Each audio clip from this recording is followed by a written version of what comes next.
Hello guys, कैसे हैं आप सब। आई होप आप सब अच्छे होंगे।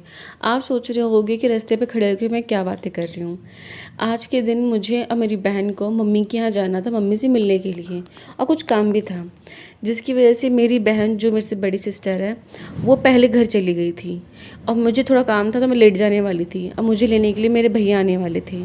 तो जो मेरी सिस्टर पहले मम्मी के यहाँ पे गई, वहाँ जाने के बाद उससे 5 से 10 मिनट बाद याद आया कि उसका बैग उसके पास नहीं है, जो बैग लेके मम्मी के यहाँ गई थी वो।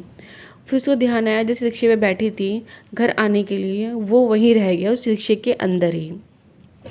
तो फ़ौरन वो डर गई कि हुआ क्या, बैग रह गया। उस बैग में उसको सामान था, उसका पर्स था, उसका कार्ड था, मेट्रो कार्ड, एटीएम कार्ड, और उसके काफ़ी डॉक्यूमेंट्स भी थे और सामान भी था उसका। तो उसने वो भाई, मेरे घर में जो भाई है मेरा छोटा, उसके साथ वो स्कूटी से फिर से रिक्शा स्टैंड आई, और सामने से फिर हम भी आ रहे थे घर जाने के लिए। तो हम वहाँ रुके, हमने देखा कि मेरी बहन आ गई है। उसने हमें सब कुछ बताया कि उसका बैग खो गया है, मिल नहीं रहा। जिस रिक्शे पे बैठी थी वो उसी रिक्शा पर रह गया और वो उतर गई। और उस रिक्शे में पहले से 2 जने बैठे हुए थे, एक औरत थी, एक आदमी थी, एक छोटी सी लड़की भी थी। और मेरी बहन पहले उतरी थी और जो लोग साथ में बैठे थे वो बाद में उतरे थे। और उन्होंने भी नहीं बोला कि आपका बैग रह गया। हमने वहाँ बहुत ढूंढा, और जो आसपास के लोग थे जहाँ पे रोज़ वो रहते हैं, और रिक्शा वाले भी वहाँ पे खड़े थे, हमने उनको बताया कैसा आदमी कैसा रिक्शा था, वो बताया। पर रिक्शे वाले ने बोला है ऐसे तो बहुत सारे लोग हैं और बहुत सारे रिक्शे यहाँ चलते हैं, हम एक एक को नहीं बता सकते।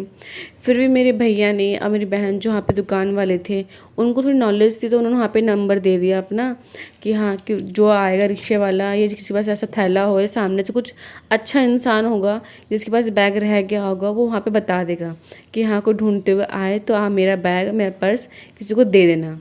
हमने वहाँ पे बहुत वेट भी किया, क्या पता वो रिक्शा वाला फिर से अपना चक्कर लगा के वो राउंड पूरा कर कर जहाँ छोड़ के दोबारा सवारी लेने वहाँ पर आए।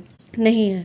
कम से कम हमें 1 से 1.5 घंटा हो गया। फिर हमने पानी लिया, पानी पिया। वहीं पे बहुत मूड खराब हो रहा था। मम्मी के घर पे जाना भी था, थोड़ा सोचा छुट्टी वाले दिन था, थोड़ी देर बैठेंगे, मम्मी से बात करेंगे, मम्मी से मिलकर अपने घर पे आना था। पूरा दिन खराब वहीं हो गया।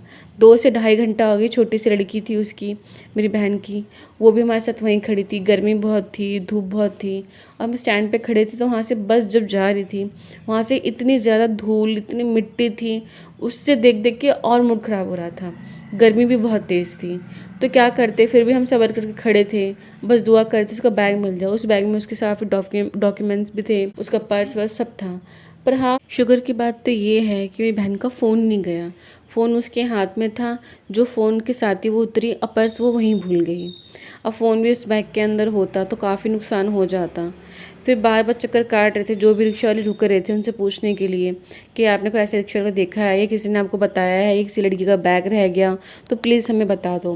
बार बार मेरी बहन और मेरे जो बड़े भैया जो मेरे साथ आए थे उनसे पूछ रहे थे, पर फिर भी रिज़ल्ट कुछ नहीं मिला। ना ही वो रिक्शे वाला आया, ना ही हमें सामान मिला। करते क्या, थोड़ी देर फिर हमने वहाँ वेट किया। वेट करने के बाद हमने सोचा अब जो होया सो होया, अब कुछ नहीं कर सकते। उसके बाद हम सब अपने घर आ गए।